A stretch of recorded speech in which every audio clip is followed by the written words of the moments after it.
Le Qatar, c'est ça. Mais le Qatar, il est aussi en plein milieu de Paris. Sur la place de l'Étoile, l'ambassade de l'Émirat est la seule à avoir vue sur l'Arc de Triomphe. L'hôtel du Louvre, rue de Rivoli, Qatar. Le printemps Haussmann, Qatar. Le Royal Monceau, encore le Qatar. Et même dans l'arrière-pays cannois, l'émir et sa famille ont racheté ce domaine de plus de 30 hectares. Le Qatar aime les vieilles pierres, mais pas seulement. L'Émirat investit dans la banlieue parisienne, dans les sources d'eau de la Loire, mais aussi dans les plus grands groupes français, de LVMH à Veolia en passant par Total et Lagardère. Le Qatar est partout. Mais alors pourquoi un tel intérêt pour la France? L'influence? Sûrement. Le rayonnement? Probablement. Mais il y a aussi une raison beaucoup plus terre-à-terre à cet intérêt, c'est que la France est un paradis fiscal pour les Qataris. Pourquoi le Qatar et la France sont-ils si proches? Dans cette vidéo, on revient sur la prise d'otage qui a fait naître cette amitié, mais aussi sur ce document oublié qui a scellé l'union entre nos deux pays. Le Qatar, c'est ce qu'on appelle un État confetti. Un tout petit pays, à la fois en superficie et en population, et sur ce territoire à peine plus grand que la Gironde, on compte 2 800 000 habitants, mais seulement 15% de Qataris. 300 000 nationaux assis sur le plus grand gisement de gaz naturel au monde, Northfield, qu'ils partagent avec l'Iran. L'émirat de la dynastie Al Thani, en place depuis 50 ans, détient 12% des réserves mondiales de gaz et 1,5% de celles de pétrole. C'est simple, les Qataris sont les habitants les plus riches du monde, devant les Luxembourgeois et les Singapouriens. Mais le Qatar n'en est pas moins un État fragile. Déjà, c'est un nouveau-né à l'échelle des États puisqu'il n'a obtenu son indépendance qu'en 1971. Mais surtout, le Qatar entretient une relation vitale avec l'Iran, avec qui il partage son gisement gazier et qui contrôle également le détroit d'Ormuz par lequel le Qatar exporte son gaz. Et être pote avec l'Iran en relation internationale, c'est pas vraiment le choix de la tranquillité. Soutenu par la Chine et la Russie, l'Iran est l'ennemi numéro 1 de l'Arabie Saoudite, soutenu entre autres par les États-Unis. Un jeu d'équilibriste pour le Qatar qui se retrouve coincé entre les deux géants du Golfe. Mais depuis une vingtaine d'années, le Qatar cherche à s'émanciper de l'influence saoudienne. Il soutient notamment le mouvement islamiste des frères musulmans, considéré comme terroriste par ses voisins. I am supporting Muslim Brotherhood. I don't have any proof to list them as terrorist organization. Un soutien qui lui coûte cher. Pendant 4 ans, l'Arabie Saoudite, les Émirats Arabes Unis, Bahreïn et l'Égypte ont placé le Qatar sous embargo et rompu toutes leurs relations diplomatiques avec l'Émirat. Bref, le Qatar a beaucoup d'argent, mais il a besoin d'amis. Et ça tombe bien, le Qatar, il est plutôt du genre sociable. Cette sociabilité, elle lui vient du QIA, le Fonds souverain du Qatar. Une structure chargée d'investir les bénéfices de l'exploitation des hydrocarbures. En 2024, ce fonds pèserait 526 milliards de dollars, soit autant que le PIB de la Belgique. Ce fonds, il a un seul but, assurer l'avenir du Qatar. Parce qu'aujourd'hui, certes, les affaires tournent. Le monde a besoin de gaz et, coup de chance, les deux seuls pays qui en produisent davantage, la Russie et l'Iran, sont mis au banc de l'économie mondiale. Mais demain, qui sait? Le gaz n'est pas une ressource d'avenir et un confetti, ça se balaie facilement. Alors, comme assurance vie, le Qatar a pas 1000 options. Pour se protéger, il doit posséder et pour ne pas mourir, il doit investir. Et en ce qui concerne la France, il y a un investissement qatari qui a tout changé. Une sortie d'argent qui a permis d'en faire rentrer beaucoup plus. Et non, c'est pas le PSG. C'est une affaire digne d'un film d'espionnage, avec au casting le colonel Kadhafi, l'émir Al Thani, et dans le rôle principal, un certain Nicolas Sarkozy. C'est que la France a toujours été du côté des dictateurs.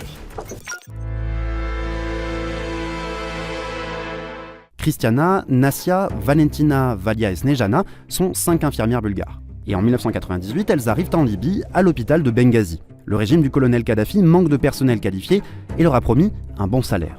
Mais à peine quelques mois plus tard, on découvre que plus de 400 enfants soignés dans cet hôpital ont été contaminés au VIH. Pour les familles des enfants contaminés, il n'y a pas de doute, les infirmières sont coupables. On apprendra bien plus tard que c'est en fait le régime de Kadhafi qui aurait lui-même inoculé le virus à ses enfants.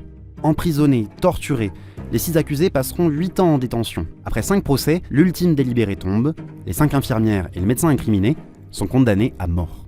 Mais le colonel Kadhafi est un homme magnanime qui a une idée en tête. Parce qu'en 2007, la France a un nouveau négociateur. Nicolas Sarkozy vient d'être élu président de la République. Il veut frapper un grand coup pour lancer son mandat. Sarkozy va pousser l'Union européenne à négocier avec le colonel Kadhafi et à passer un marché avec lui. Le deal est lunaire. En l'échange de l'extradition de l'équipe médicale, l'UE accepte. Article 1. De payer 598 millions de dinars libyens, soit près de 461 millions de dollars. Mais aussi, article 2, la France s'engage à équiper le nouvel hôpital de Benghazi et à aider à sa mise en service. Et article 5, l'UE s'engage à proposer un texte visant à, et là la Libye fait son marché, financer l'archéologie et la restauration, fournir et monter un dispositif de surveillance des frontières libyennes, accorder des bourses d'études pour les étudiants libyens, ou encore délivrer des visas Schengen pour les Libyens et les Libyennes. Qu'importe, l'accord est trouvé, signé, on peut sabrer le champagne, sauf que l'Union européenne, elle peut pas sortir 461 millions de dollars comme ça. Il y a des procédures budgétaires soumises à vérification. Bref, ça prend du temps. Mais Kadhafi veut l'argent tout de suite. Le président Sarkozy sait qu'il joue gros sur cette affaire, alors il décroche son téléphone. La conversation a été rapportée par le Canard enchaîné. Sarko a téléphoné à l'émir du Qatar dans la soirée et, dans la nuit, le gouverneur de la Banque centrale du Qatar s'est envolé par avion spécial pour Tripoli avec en poche un chèque de 452 millions d'euros. L'UE s'est engagé à rembourser le Qatar dans les 6 mois et au matin, Kadhafi était content. Et Sarkozy aussi. Les infirmières ont été libérées, certes, mais à quel prix ? L'ancien président botte en touche. Moi, si vous me posez la question, la France a-t-elle versé 1 euro ? Ma réponse, c'est non. Mais c'est pas à moi de parler au nom de nos amis qataris ou au nom du colonel Kadhafi. Adressez-vous à eux. L'émir Al-Thani vient de faire l'affaire du siècle. Parce qu'en échange de cette faveur, le gouvernement français va signer un document tout à fait exceptionnel qui va faire de l'Hexagone l'Eldorado du Qatar.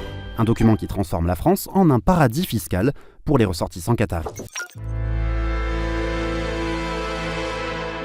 Ce document, c'est celui-là, une modification de la convention fiscale entre la France et le Qatar qui accorde un régime exceptionnel aux résidents de l'Émirat. Vous allez voir, c'est pas très compliqué. De base, quand un étranger investit en France, il va être taxé 2 fois. Une fois en France et une fois dans son pays d'origine. Et c'est précisément pour éviter ça que la France passe des conventions fiscales. La France est un État qui dispose d'un nombre de conventions fiscales très important, plus d'une centaine. L'idée étant de à la fois permettre aux entreprises françaises de s'installer à l'étranger et en même temps d'attirer les investisseurs étrangers en France. Et cette convention entre la France et le Qatar, elle n'a aucun équivalent. Et ce pour 3 principales raisons. 1. Les Qataris sont exonérés d'impôts sur les plus-values immobilières. Quand un immeuble est vendu plus cher qu'il n'a été acheté, normalement, l'État récupère un impôt sur la différence. Mais pas quand le vendeur est qatari. Ce qui permet d'expliquer en partie cet intérêt pour les vieilles pierres. Sauf que, quand on possède beaucoup d'immeubles, en général on doit payer l'IFI, l'impôt sur la fortune immobilière. Et vous le voyez peut-être venir. 2. Les Qataris sont exonérés d'impôt sur la fortune immobilière, à condition d'avoir au moins autant de titres financiers en France que d'immeubles. Autrement dit, vous avez un domaine d'une valeur de 170 millions d'euros, achetez 170 millions d'actions ou d'obligations en France, et on sera quitte.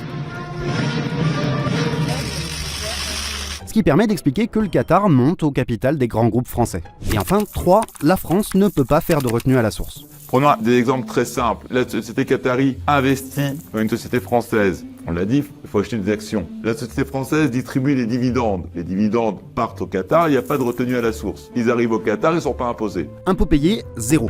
Et c'est la même chose quand le Qatar prête de l'argent. La société qatari prête de l'argent à la société française. La société française doit rembourser la société qatari. Les intérêts d'emprunt lorsqu'ils repartent vers le Qatar, là encore, pas de retenue à la source. Il y a donc finalement des raisons très terre-à-terre à cette vague d'investissement du Qatar en France. Certes, il y a des questions d'influence par le sport, de diplomatie, de rayonnement international, mais il y a aussi un vrai sujet de rentabilité.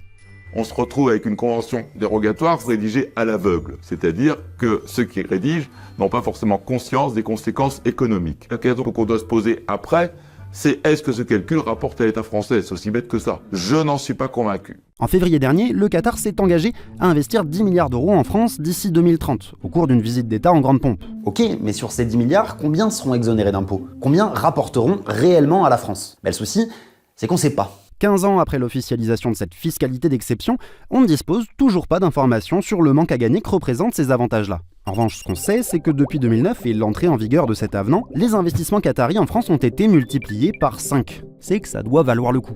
Raison pour laquelle des voix s'élèvent pour demander à renégocier cette convention, ou à minima pouvoir chiffrer le manque à gagner pour les finances françaises. Est-ce qu'il ne faut pas finalement pouvoir remettre sur le métier cette convention qui est purement et simplement scandaleuse ? Est-ce que cette situation peut durer ? Je ne le crois pas. Et la question se pose d'autant plus que les ingérences du Qatar dans les intérêts français et européens se sont multipliées ces dernières années. Et de l'influence à la corruption, il n'y a qu'un pas, que le Qatar n'a visiblement pas peur de franchir.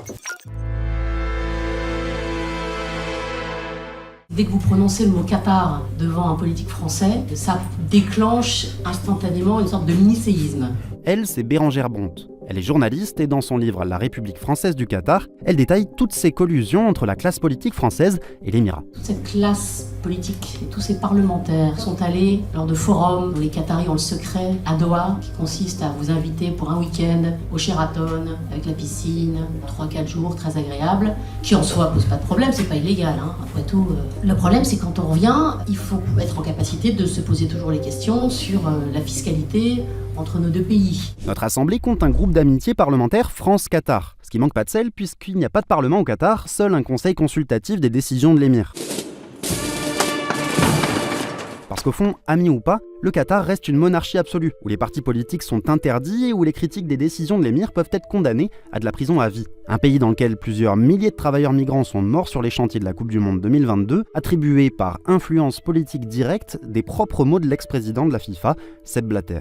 Ces vieilles méthodes, elles sont encore parfaitement d'actualité, à en croire les révélations du Qatargate, cette tentaculaire affaire de corruption au cours de laquelle la police a saisi au total 1,5 million d'euros, notamment au domicile de la vice-présidente du Parlement européen, Eva Kaili, une députée qui n'avait de cesse de saluer les réformes progressistes du Qatar. Qatar is a front-runner in labor rights. Et c'est ce qui fait que travailler sur le Qatar est aujourd'hui devenu très compliqué. Et d'ailleurs, en préparant cette vidéo, en fait, on s'est rendu compte que même de grands spécialistes de la région sont suspectés de travailler sous influence du Qatar. Comme Nabil El Nasri, ici dans les studios de France Culture, pour une émission de 2013 intitulée « L'influence du Qatar en France ». En octobre 2023, le politologue a été mis en examen pour des soupçons de corruption ou de trafic d'influence au profit de puissances étrangères, et notamment le Qatar. Idem pour Rachid Mbarki, ce journaliste de BFM TV qui a reconnu avoir reçu au moins 6 000 € pour diffuser en pleine nuit des sujets pro-Qatar. L'un des sujets portait notamment sur le procureur général Al-Mahri, ancien proche de Rachida Dati et visé par une information judiciaire du parquet national financier. Ou encore très récemment, en juillet 2024, avec la mise en examen de ce député écolo, soupçonné d'avoir touché 5 000 € par mois pendant 1 an pour diffuser des argumentaires livrés par un intermédiaire du Qatar. Bref, la liste est très longue et malgré la persistance de ces cas de corruption impliquant le Qatar, rien ne semble entamer notre hospitalité. Car aujourd'hui, l'Émirat prétend à un nouveau rôle, celui de médiateur du Moyen-Orient. Car le Qatar parle avec tout le monde. Par sa position non alignée et les bonnes relations qu'il entretient avec des infréquentables comme l'Iran, les frères musulmans ou le Hamas, le Qatar se pose aujourd'hui en négociateur indépendant. Un négociateur particulièrement prospère, assis sur 100 ans de gaz, dans une crise de l'énergie qui accentue encore le rapport de force en sa faveur. L'activité des géants français de l'énergie, comme Total, premier partenaire du Qatar pour l'exploitation de Northfield, est dépendante des relations que la France entretient avec l'Émirat. Idem pour les industries du luxe, de l'aviation militaire ou encore du bâtiment, pour qui les excentricités qataries représentent une part importante du carnet de commandes. Le Qatar s'est rendu indispensable. Et de là à dire qu'il est intouchable, il n'y a qu'un pas.